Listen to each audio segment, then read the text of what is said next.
கத்தி கத்தி போய் சொன்னா அதெல்லாம் உண்மையாயிடுவா, மக்கள் அதெல்லாம் நம்பிடுவாங்கன்னு நினைச்சுனுங்கிறாரு அப்படின்னு ஒருத்தர் பேசியிருக்காரு.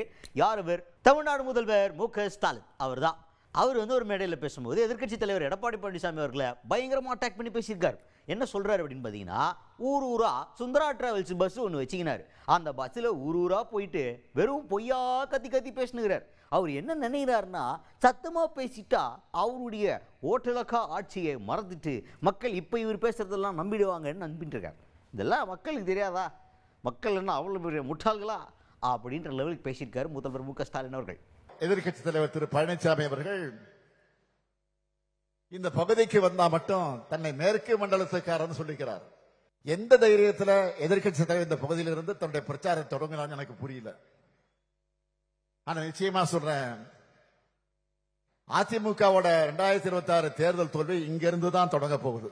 ஊர் ஊரா சுந்தரம் பஸ்ல போய், சுந்தரம் டிராவல்ஸ் பஸ்ல போய் பொய்களை கத்தி கத்தி உறக்க பேசினா தன்னுடைய அலங்கோல ஆட்சியை மக்கள் மறந்துட்டு இவர் பேசுறதெல்லாம் நம்புவாங்கன்னு நினைச்சுட்டு இருக்காரு. முதலமைச்சருங்கிற மக்கள் அளிச்ச பொறுப்புக்கு கூட மரியாதை தராம தரந்தாழ்ந்து என்ன ஒருமையில பேசிட்டு வர்றாரு. அதை பத்தி எல்லாம் நான் கவலைப்படல. இன்னும் இறங்கி பேசுங்க, நாங்க அதை பத்தி கவலையே படல. எங்க பணி மக்கள் பணி.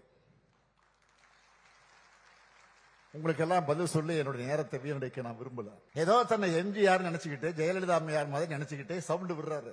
அவருடைய எந்த சதி திட்டமும் நம்ம அரசோட சாதனைகளை முன்னாடி எடுபடல, இனியும் எடுபடாது.